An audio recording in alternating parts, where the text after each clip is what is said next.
Bharat is a series where we are trying to understand India beyond headlines through its history, culture, people, and real ground stories. My goal with this series is simple: to present India in a deeper and more honest way, one state at a time. If you believe that this kind of content should reach more people, I have a small request. Please consider subscribing to the channel.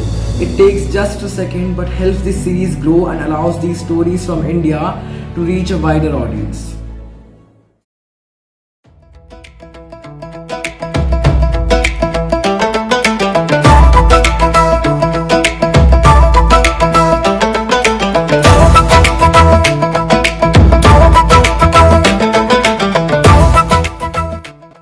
आज हम गुजरात की बात करने वाले हैं।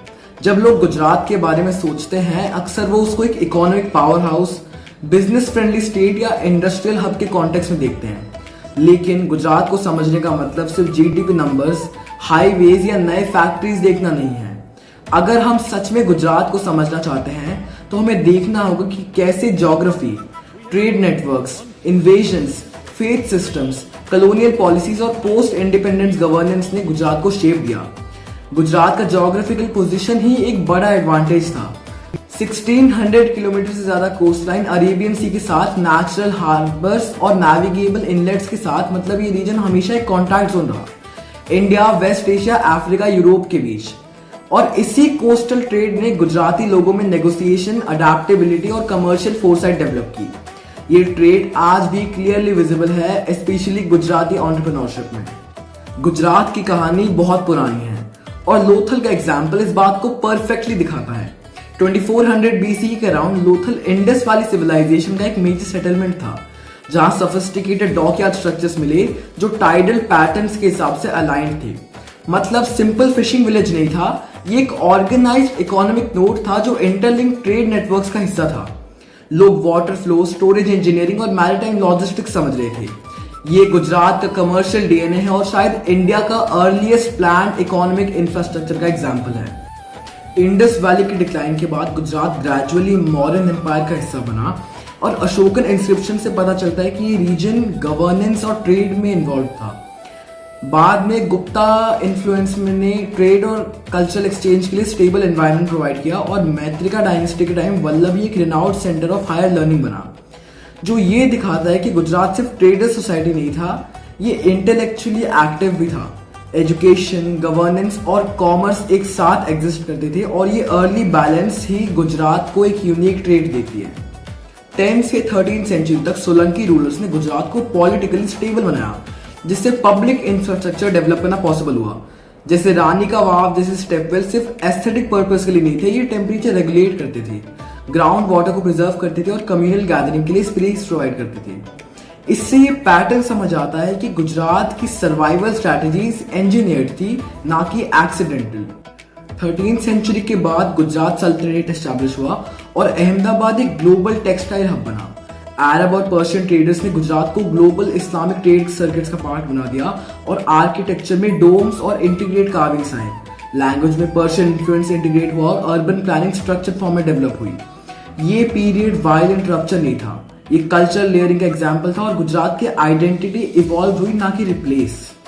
Mughal rule में trade, security और administrative integration मिली और मुगल डिक्लाइन के बाद पॉलिटिकल फ्रैगमेंटेशन आई।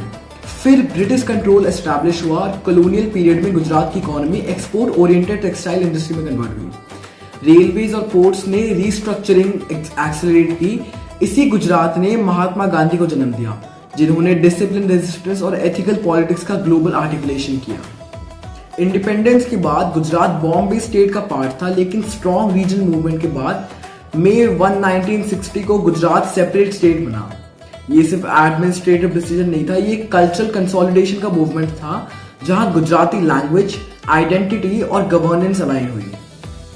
आज गुजरात इंडिया के मोस्ट इंडस्ट्रियली कंपीटिटिव स्टेट्स में से एक है। जामनगर में world's largest oil refining complexes हैं और इस स्टेट के पास इंडिया के हाईएस्ट ऑपरेशनल पोर्ट्स का कंसंट्रेशन है। ऑटोमोबाइल मैन्युफैक्चरिंग, फार्मास्यूटिकल्स, केमिकल और renewable energy sectors aggressively expand हो रहे हैं। लेकिन ये सिर्फ पॉलिसीज का रिजल्ट नहीं है। गुजराती सोसाइटी में एंटरप्राइज एक इनहेरिटेड माइंडसेट है। फैमिली बिजनेसेस, डिस्पोरा नेटवर्क्स और ग्लोबल ट्रेड कनेक्शंस ने रिस्क टेकिंग को नॉर्मलाइज किया और ये ecosystem deeply embedded culture of calculated entrepreneurship का रिफ्लेक्शन है। गुजरात डीपली स्पिरिचुअल भी है। Somnath temple multiple times destroy और रीबिल्ड हुआ, यही रेजिलियंस का सिंबल है। और द्वारका कृष्णा ट्रेडिशन का एंकर है। पालिताना में जैन स्पिरिचुअल डिसिप्लिन का स्ट्रक्चर्ड मैनिफेस्टेशन है। फेस्टिवल्स जैसे नवरात्रि में गरबा और उत्तरयान में कम्युनिटी पार्टिसिपेशन और कलेक्टिव रिदम का एक्सपीरियंस होता है। ट्रेडिशनल क्राफ्ट जैसे बांधनी, पटोला और कच्छ एम्ब्रॉयडरी इंटरजेनरेशनल नॉलेज और कल्चरल कंटिन्यूटी को दिखाते हैं। रिवर्स जैसे नर्मदा, तापी, साबरमती और माही एग्रीकल्चरल, ट्रेड और सेटलमेंट्स को शेप करते हैं। और मॉन्यूमेंट्स जैसे मोढेरा का sun temple, Champaner Pavagadh archaeological park, Rani ka Vav और अहमदाबाद हेरिटेज सिटी हमेशा गुजरात की सिविलाइजेशनल और इंजीनियरिंग ब्रिलियंस को दिखाते हैं। गुजराती क्यूजीन अक्सर सिर्फ स्वीट के नाम पे सिंप्लीफाई किया जाता है, लेकिन ये क्लाइमेट रिस्पॉन्सिव और ट्रेड अडेप्टेड डाइट है। ढोकला, थेपला, ऊंधियू, फाफड़ा, खांडवी ये सिर्फ डिशेस नहीं है, ये सीजनल अडेप्टेशन और पोर्टेबिलिटी सॉल्यूशंस हैं। स्पेशली ट्रेडर्स के लिए कोस्टल रीजन्स में सी फूड कल्चर भी एग्जिस्ट करता है और फर्मेंटेड फूड्स और balance vegetarian meals long term preservation और मोबिलिटी के लिए डिजाइन किए गए हैं। मैंने रिसेंटली गुजरात विजिट किया और ग्राउंड एक्सपीरियंस काफी इमर्सिव था। वडोदरा में स्ट्रक्चर्ड अर्बन प्लानिंग और कल्चरल प्रिजर्वेशन का बैलेंस फील हुआ। गिर नेशनल पार्क में एशियाटिक लायंस देख के लॉन्ग टर्म कंजर्वेशन का रिजल्ट समझ आया। सोमनाथ टेम्पल और अरेबियन सी के सामने डिवोशन डीपली रूटेड लगा। दीयू में सनराइज और सनसेट के बीच काम रिदम और इकोलॉजिकल सेंसिटिविटी क्लियरली विजिबल थी।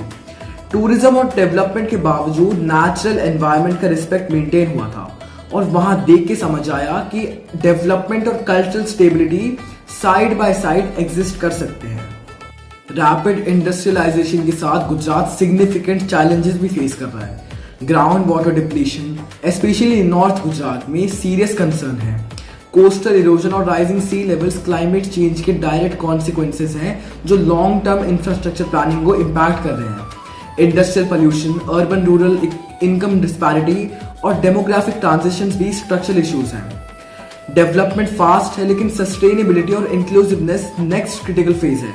क्वेश्चन ये है कि क्या गुजरात का ग्रोथ एनवायरमेंटली रिस्पॉन्सिबल और सोशली बैलेंस्ड रहेगा? गुजरात की कहानी एक स्ट्रेट लाइन नहीं है, ये लेयर नैरेटिव है। ट्रेड, रेजिलियंस, रिकंस्ट्रक्शन, अडेप्टेशन और कैलकुलेटेड रिस्क का। लोथल की डॉकयार्ड से लेके जामनगर की रिफाइनरीज, स्टेपवेल से लेके इंडस्ट्रियल कॉरिडोर्स, टेम्पल रीबिल्डिंग से लेके ग्लोबल डिस्पोरा नेटवर्क्स तक, गुजरात हमेशा चेंज को रिट्रीट के साथ नहीं, रिकंस्ट्रक्टिंग के साथ रिस्पॉन्ड करता रहा है। और यही गुजरात को यूनिक बनाता है, एक स्टेट जहां हेरिटेज, कॉमर्स, कल्चर और इकोलॉजी एक ही रिदम में साथ ही साथ एग्जिस्ट करते हैं। आई होप आप सबको ये वीडियो पसंद आई होगी। Please like, share and subscribe the channel and stay tuned for another episode of Bharat.